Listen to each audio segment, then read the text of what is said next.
नमस्कार मेरे प्यारे विद्यार्थियों, मैं केजे अग्रवाल हिंदी विषय अध्यापक आज आप सभी विद्यार्थियों को कक्षा 10 हिंदी के एक बहुत ही महत्वपूर्ण प्रकरण को पूरा करने जा रहा हूं, जिसकी शुरुआत हमने पिछली कक्षाओं में कर दी थी। प्रकरण का नाम है क्रिया। क्रिया के अंतर्गत हम लोगों को बताया गया था कि इसमें सबसे पहला जो महत्वपूर्ण प्रश्न आता है वह आता है क्रिया की परिभाषा। क्रिया की परिभाषा यह हमारा सबसे महत्वपूर्ण प्रश्न है, जो कि मैंने आपको बता दिया था कि वाक्य के अंदर जिस किसी शब्द से कार्य के करने या होने के विषय में बताया जाता है वही शब्द क्रिया शब्द कहलाता है। फिर क्रियाओं में मैंने आपसे बात की थी कि क्रिया के दो भेद बताए थे, जिनमें से मैंने आपको एकर्मक जो क्रिया का भेद था वह कल कंप्लीटली पढ़ा दिया था। क्रिया हमारी दो प्रकार की होती है। एक होती है हमारी एकर्मक, जिसके ऊपर कल हम चर्चा कर चुके थे, और दूसरी होती है सहकर्मक। एकर्मक क्रिया की परिभाषाओं में मैंने कल आपको तीन परिभाषाएं बताई थी। तीन परिभाषाओं में सबसे पहली परिभाषा बताई थी मैंने कि जब किसी वाक्य में क्रिया का प्रभाव सीधे कर्ता पर पड़े, अर्थात क्रिया का प्रभाव किसी भी अन्य शब्द पर न पड़ के केवल कर्ता पर पड़े, उसे एकर्मक क्रिया कहते हैं। दूसरी परिभाषा में बताई थी मैंने कि जिस वाक्य में क्रिया के साथ कोई कर्म नहीं दिया गया हो वह क्रिया भी एकर्मक क्रिया कहलाती है। बात करूं यहां पर मैं तीसरी परिभाषा की, तो तीसरी परिभाषा बताई थी मैंने आपको जहां पर क्रिया के साथ प्रत्यक्ष या अप्रत्यक्ष रूप से, मतलब एक तो कर्म होता है प्रत्यक्ष रूप से जो दिखाई देता है, जैसे मैंने कहा मोहन पुस्तक पढ़ता है, तो पुस्तक यहां पर लिखा हुआ है इसलिए दिखाई दे रहा है, लेकिन मैं डायरेक्ट लिखता मोहन पढ़ता है तो अप्रत्यक्ष कर्म, छुपा हुआ है कर्म, मतलब पुस्तक लिखी हुई नहीं है लेकिन पढ़ने के लिए कर्म की आवश्यकता तो है, पुस्तक की आवश्यकता तो है। इसलिए हम कह सकते हैं कि जिस वाक्य में प्रत्यक्ष अथवा अप्रत्यक्ष दोनों ही रूपों में कर्म नहीं पाया जाता वह वाक्य कौन सी क्रिया वाला वाक्य कहलाता है? एकर्मक क्रिया वाली वाक्य। अब हम बात करें आज नए टॉपिक के साथ सहकर्मक क्रिया की। कल तक हम यहां तक पढ़ चुके थे सहकर्मक क्रिया। सबसे पहले हम इसकी परिभाषा की बात करेंगे, तो परिभाषा के अंदर आप लोग लिखिए सहकर्मक क्रिया किसे कहते हैं। सहकर्मक क्रिया किसे कहते हैं, तो लिखिए आप जिस वाक्य में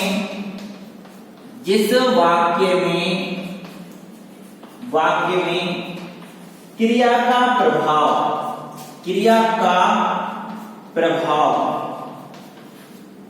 जिस वाक्य में क्रिया का प्रभाव कर्ता से पहले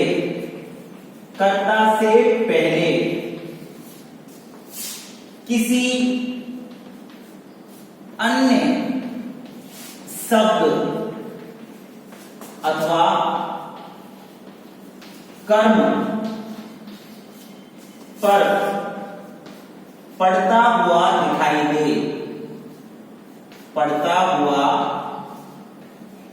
दिखाई दे उसे सहकर्मक क्रिया कहते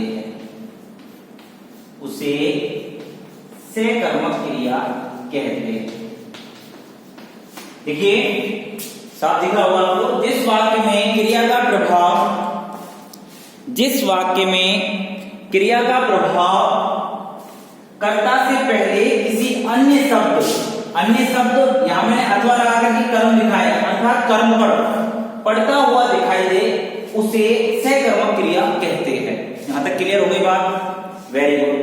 अब मैं बात करूं सहकर्मक क्रिया की दूसरी परिभाषा की, तो दूसरी बिल्कुल सिंपल परिभाषा, इसको भी आप नोट डाउन कर लीजिए। वह वाक्य जिसमें क्रिया के साथ कर्म पाया जाता है, उसे सहकर्मक क्रिया कहते हैं। यहां दो परिभाषा हो गई, एकर्मक में हमने तीन परिभाषा पढ़ी थी, इसमें भी हम तीन परिभाषा पढ़ेंगे। नंबर 1 मैंने आपको यहां लिख दी है, नंबर 2 में बताया है कि जिस वाक्य में कर्म नहीं पाया जाता जिस वाक्य में कर्म नहीं पाया जाता उसे क्या कहते हैं? जिस वाक्य में कर्म पाया जाता है, जिस वाक्य में कर्म पाया जाता है उसे सकर्मक क्रिया कहते हैं। अब बात करूं मैं आगे आपसे तीसरी परिभाषा की। तो तीसरी परिभाषा में क्या है कि जिस वाक्य में, देखिए जिस वाक्य में सकर्मक क्रिया की तीसरी परिभाषा देखिए मेरे प्यारे विद्यार्थियों, जिस वाक्य में क्रिया के साथ, जिस वाक्य में क्रिया के साथ प्रत्यक्ष अथवा अप्रत्यक्ष, प्रत्यक्ष अथवा अप्रत्यक्ष रूप में, अप्रत्यक्ष रूप में कर्म दिखाई दे, वहां सकर्मक क्रिया होती है, वहां सकर्मक क्रिया होती है। लिख लिया? प्रत्यक्ष अथवा अप्रत्यक्ष रूप में, प्रत्यक्ष अथवा अप्रत्यक्ष रूप में कर्म दिखाई दे, या तो प्रत्यक्ष रूप में दिखाई देगा या अप्रत्यक्ष रूप में दिखाई देगा, लेकिन कर्म दिखाई देगा, वह सकर्मक क्रिया वाला वाक्य कहलाता है। अब मैंने यहाँ पर 3 डेफिनेशन आपको सकर्मक क्रिया में क्लियर कर दी है। अब आप ध्यान से सुनिए, अब मैं उदाहरण के माध्यम से आपको सकर्मक क्रिया को कॉन्क्रीटली कराना चाहूंगा। देखिए मैंने लिखा मोहन, मोहन, मोहन, मोहन सोता है, मोहन सोता है। मैंने लिखा मोहन, मोहन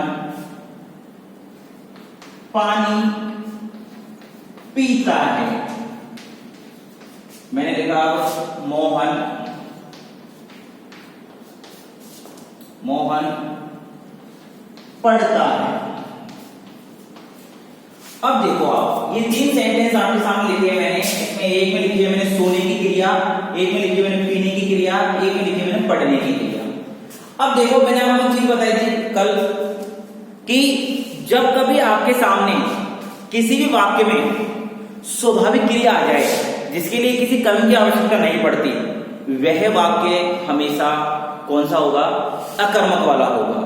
जहां पर स्वाभाविक क्रिया आ जाए, अब स्वाभाविक क्रिया में क्या है? जैसे हंसना, रोना, सोना, छींकना, खांसना, ये सब कुछ स्वाभाविक क्रिया है, इसमें किसी कर्म की आवश्यकता नहीं है। तो जो स्वाभाविक क्रिया होती है वो कौन सी होती है? अकर्मक क्रिया।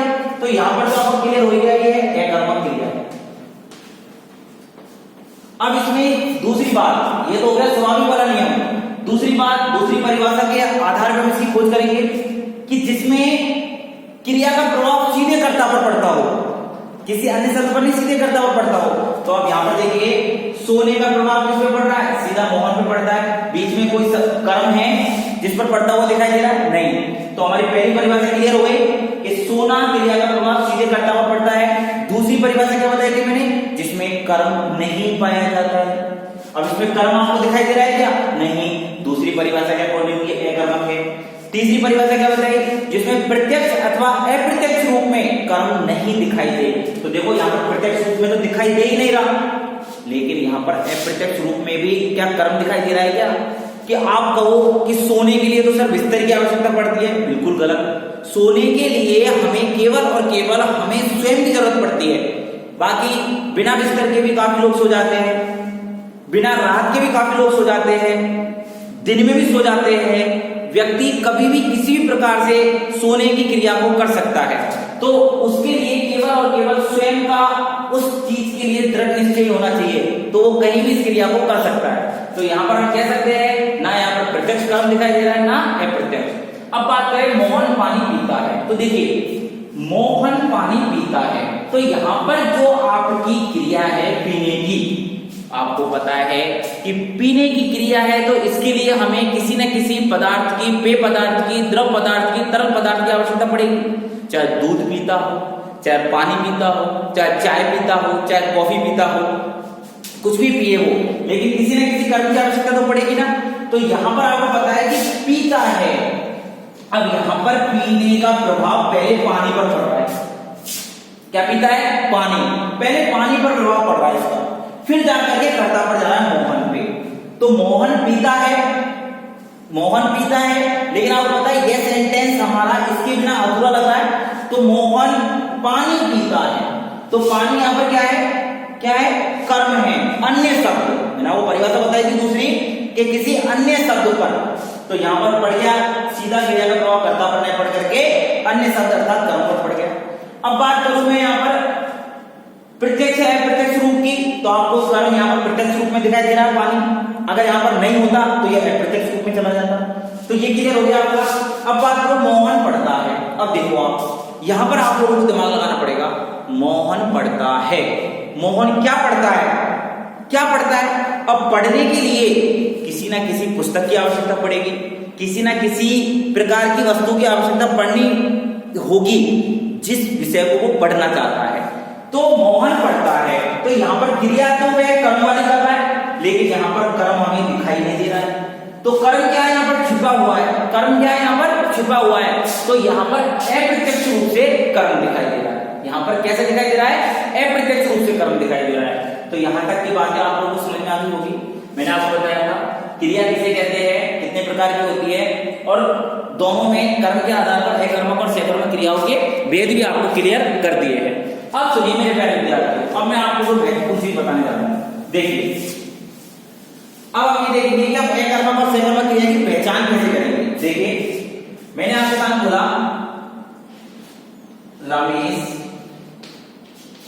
रमेश दिन में सोता है।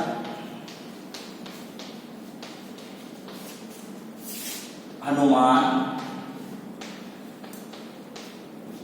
सुबह सुबह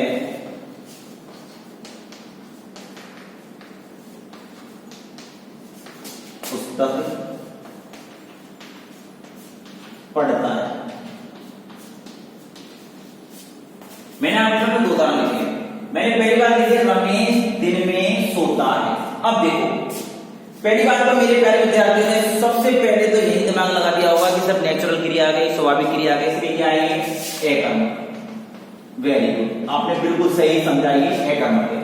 अब बात क्या आती है कि अगर आप एकर्मक और सकर्मक क्रिया को किसी प्रकार से पहचानने में असफल होते हो, असक्षम रहते हो, तो हमारे पास कुछ सामान्य ऐसी ट्रिक भी है जिनके माध्यम से इनका अनुमान लगा सकते हैं। बाकी ट्रिकों का इस्तेमाल तभी करना जब आपको सवाल का कोई रेस्पॉन्स नहीं मिल रहा हो, उसका उत्तर ढूंढने में तकलीफ आ रही हो। तो यहाँ पर क्या ट्रिक है हमारे पास? हमको दो शब्द याद रखने हैं, क्या वे किसको। तो क्या वे किसको, ये जो दो शब्द लिखे हैं, ये दोनों शब्दों से आपको क्या फायदा होने वाला है कि आप क्या किसको लगा करके प्रश्न बनाओगे क्रिया के साथ। जैसे मैंने बताया पढ़ता है, तो मैंने कहा यहाँ पर क्या पढ़ता है। अब यहाँ पर क्या प्रश्न लगाने पर पता चल गया पुस्तक पढ़ता है। तो जिस क्या और किसको लगाने पर जिस क्रिया का उत्तर मिल जाए, आंसर मिल जाए आपको, वो तो हो गई आपकी सकर्मक, और जिसमें आपको आंसर नहीं मिले वो कौन सी हो गई? एकर्मक। जैसे मैंने लगाया यहाँ पर सोता है, क्या सोता है, उत्तर मिल रहा है? नहीं मिल रहा। तो इसी तरीके से आपको क्या और किसको लगाने से शायद हमारी क्रिया को पहचानने में थोड़ी आसानी रहे, सरलता रहे। इसलिए मैं चाहता हूं कि मेरे प्यारे विद्यार्थियों आप इस प्रकार की ट्रिक को भी इसमें इस्तेमाल ला सकते हो। अब आइए नेक्स्ट बात करते हैं हम सकर्मक क्रिया के भेदों की। देखिए अभी मैंने आपको बताया है एकर्मक और सकर्मक क्रिया। अब यहाँ पर बताने जा रहा हूं सकर्मक क्रिया के भेद। ये भी आपका एक अलग क्वेश्चन बन सकता है। तो सकर्मक क्रिया के दो भेद होते हैं। एक कर्मक सकर्मक व द्विकर्मक सकर्मक। आपको ये दो भेद आना बहुत जरूरी है। हालांकि होने को तो इसके अंदर तीसरा प्रकार जो होता है अपूर्ण सकर्मक, लेकिन परीक्षा के अंतर्गत जो पूछे जाने वाले प्रश्न होते हैं वो इन दो से ही पूछे जाते हैं। तो देखिए सबसे पहले आपको जानना है दोनों की परिभाषाएं। तो तो परिभाषा बहुत सरल है। हमारी सहकर्मक क्रिया की ये दो भेद है, इसी सहकर्मक क्रिया के आधार पर इनकी परिभाषा बनेगी। जिस वाक्य में एक कर्मक सहकर्मक की, जिस वाक्य में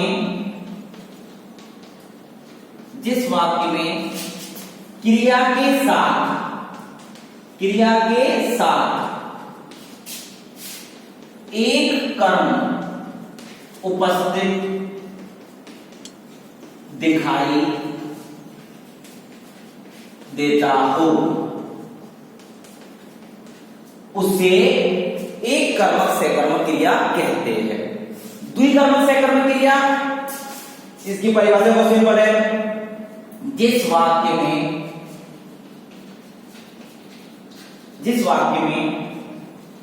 एक से अधिक कर्म दिखाई देते हो। परिभाषा आप बहुत अच्छे से बना सकते हो, मुझे पता है आप लोगों ने ध्यान से सुना होगा। जिस वाक्य में एक क्रिया पाई जाए वो एक कर्मक, और जिसमें एक से अधिक पाई जाए, द्वि का मतलब दो नहीं है, द्वि का मतलब एक से अधिक दो भी पाई जा सकती है, तीन भी पाई जा सकती है, तो वह कौन सी होती है मेरे प्यारे विद्यार्थियों? द्विकर्मक। अब इनके उदाहरणों पर चर्चा करते हैं। अभी हम लोगों ने परिभाषा जानी है, अब हम उदाहरण पर चर्चा करेंगे। ध्यान से सुनिए आप। जैसे मैंने कहा राधा पुस्तक पढ़ती है। अब मैंने दूसरा उदाहरण लिखा, राधा गाय को घास खिलाती